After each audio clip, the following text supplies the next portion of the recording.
This is my magnetic mold box system. I designed the system to be modular. All the parts are held together with magnets. I did a video about it in 2020. Up until now, I haven't had a chance to use it. But in this video, we're going to test out how well the system works. My name is Eric Strebel. I'm an industrial designer. Welcome to my channel about product design and making.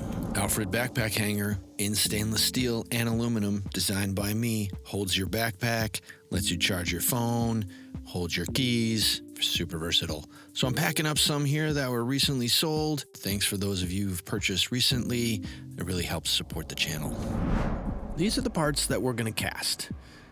These are 3D printed parts, and they go onto existing pre-production extruded parts, and those have a pretty big tolerance, and thus I have two sets of caps that vary in size by about 0.25 millimeters. I'm going to be casting these parts out of a urethane resin. It's more of an industrial application, so the fit and finish isn't super important on the exterior of these parts. It's more about making the system actually work and testing things out. The first thing I do is make my mold key. My key allows the two halves of the molds to come together correctly and align with each other every single time. I do that by laser cutting these pieces of cardboard, and I build into the system an undercut.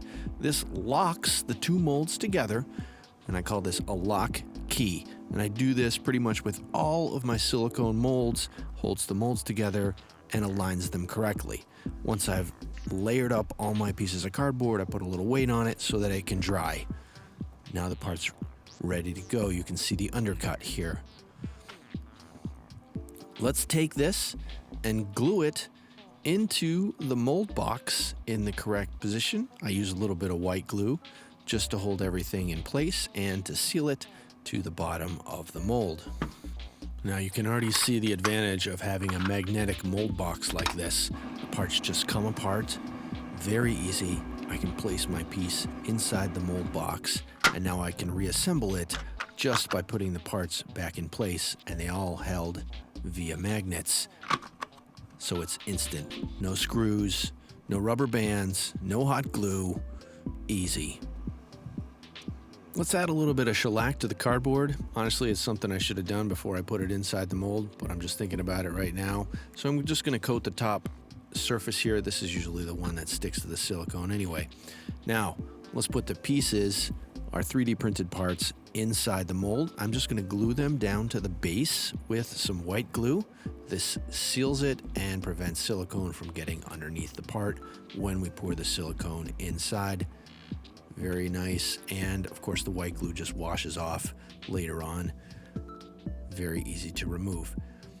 Again, this is kind of an industrial application, so I'm using a piece of tape to plug up the tops of these little parts.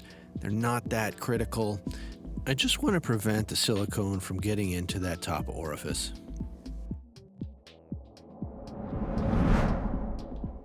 I'm using Silicone Inc.'s GI 1040, and I'm mixing it up in a pretty big bucket. I'm actually making some other molds at the same time. Don't worry, you'll get to see those videos at some point. So there's a lot more in this bucket than really needs to be. Mix it up really well. This is a tin cure silicone. This is my preferred silicone. I use this for 90% of my projects unless I need something special. Mix it up really nice, and then into the vacuum tank it goes so it can be degassed and all the bubbles can be removed from the silicone. Man, this just never gets old. I love watching that. It's like the Matmos from Barbarella. The whole process takes probably about 20-25 minutes for this volume of silicone to degas fully. Let's remove it from the vacuum tank and pour it into the mold. You want to try to pour in one spot, and it's key here to let the silicone flow all by itself so that it covers the parts. This is how you get the best results.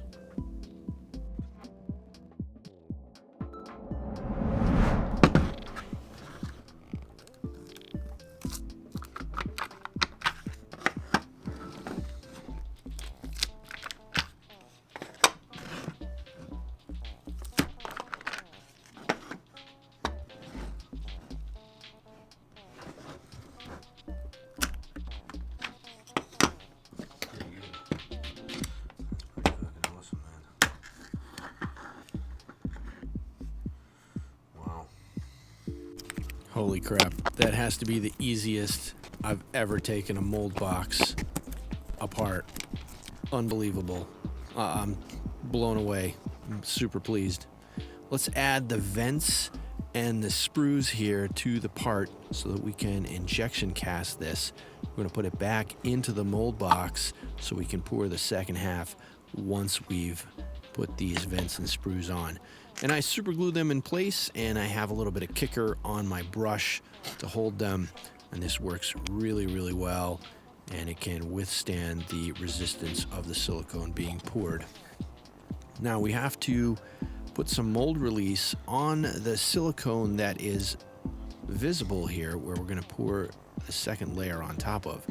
And I'm using some petroleum jelly that is thinned out with naphtha, and I put down 2 layers of this. Once it dries, we put it back into the mold box, just pop the little sides back on, instant seal, done. Wow.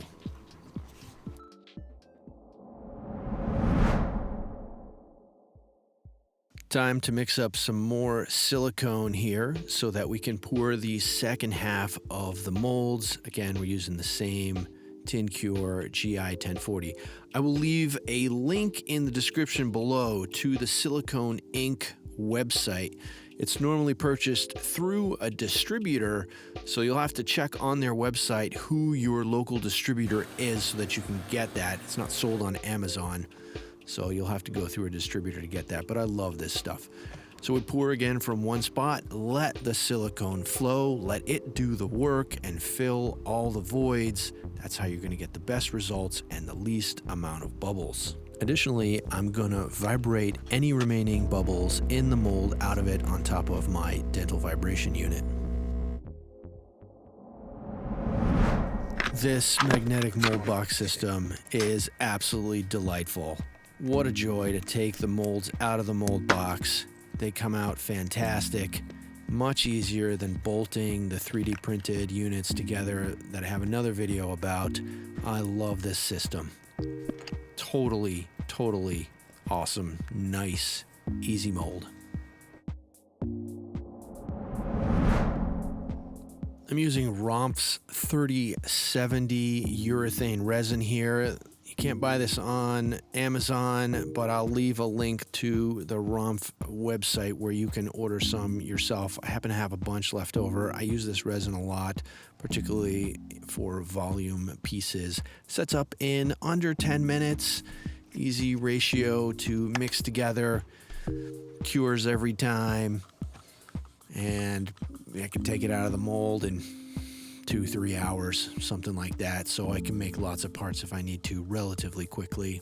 Loves the heat. I'm going to use a syringe with a little straw attached to the syringe to suck up the resin into the syringe so I can injection cast the parts. You'll also notice that the mold here is on a piece of wood, so it's angled or tipped. Maybe, I don't know, 5 degrees, something like that. And I'm always injecting on the low side so that it pushes the air out as I'm injecting the resin in.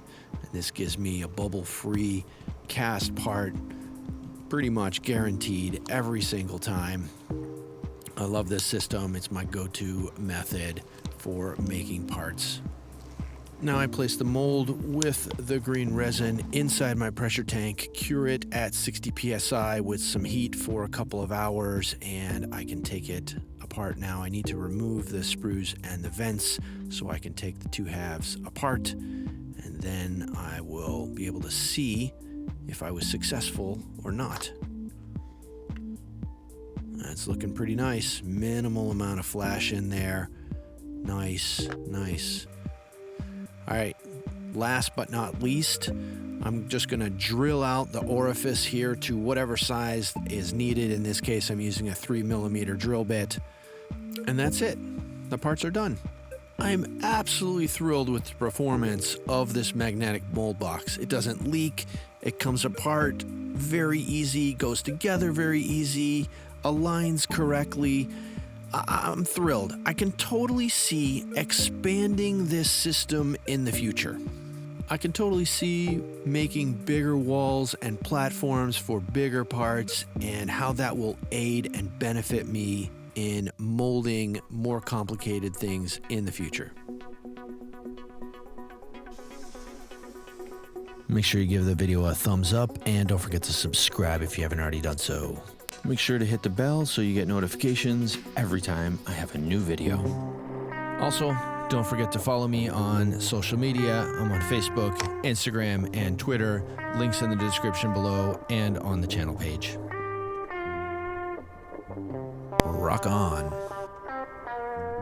Don't forget to check out the t-shirts and hoodies in the merch shelf below. Click here to check out some of the other design and making videos that I have that you might enjoy.